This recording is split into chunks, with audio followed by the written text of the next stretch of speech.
আমি চ্যালেঞ্জ দিচ্ছি মোকাবেলায় আসো কোরআনে। কেন কোরআন এমন একটা সত্য, প্রত্যেকটা অন্ধকে কোরআন মিটিয়ে সমাজে নাই সত্য সাম্য প্রতিষ্ঠিত করেছে। জোরে বলুন সুবহানাল্লাহ। কোরআনের চ্যালেঞ্জে আসো।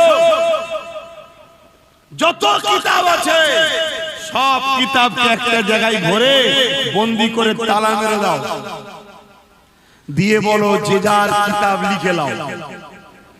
লিখা কমপ্লিট হয়ে যাবার পর ওখান থেকে নুসখা বার করে মিলানো হবে। আমি চ্যালেঞ্জ করছি কোরআন ছাড়া বাকি কোনো কিতাব লিখতে কেউ আর পারবে না। কেন এই পৃথিবীতে কোরআন ছাড়া অন্য কিতাবকে কেউ মুখস্থ করে রাখতে পারে না। কারণ এটা কোরআনের মুজিজা হচ্ছে, এটা কোরআনের হিফাজতের কারি হলেন আল্লাহ।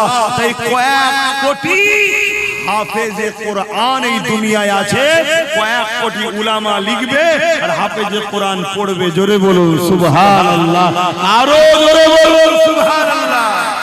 আমি চ্যালেঞ্জ দিচ্ছি মোকাবেলায় আসো কোরআনে। কেন কোরআন এমন একটা সত্য, প্রত্যেকটা অন্ধকে কোরআন মিটিয়ে সমাজে নাই সত্য সাম্য প্রতিষ্ঠিত করেছে। জোরে বলুন সুবহানাল্লাহ। কোরআনের চ্যালেঞ্জে আসো। যত কিতাব আছে সব কিতাবকে একটা জায়গায় ভরে বন্দি করে তালা মেরে দাও, দিয়ে বলো যে যার কিতাব লিখে নাও। লিখা কমপ্লিট হয়ে যাবার পর ওখান থেকে নুসখা বার করে মিলানো হবে। আমি চ্যালেঞ্জ করছি কোরআন ছাড়া বাকি কোনো কিতাব লিখতে কেউ আর পারবে না।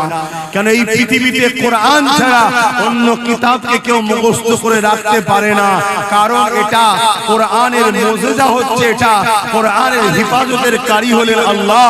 তাই কয়েক কোটি হাফেজে কোরআন এই দুনিয়ায় আছে, কয়েক কোটি উলামা লিখবে আর হাফেজে কোরআন পড়বে। জোরে বলুন সুবহানাল্লাহ, আরো জোরে বলুন সুবহানাল্লাহ।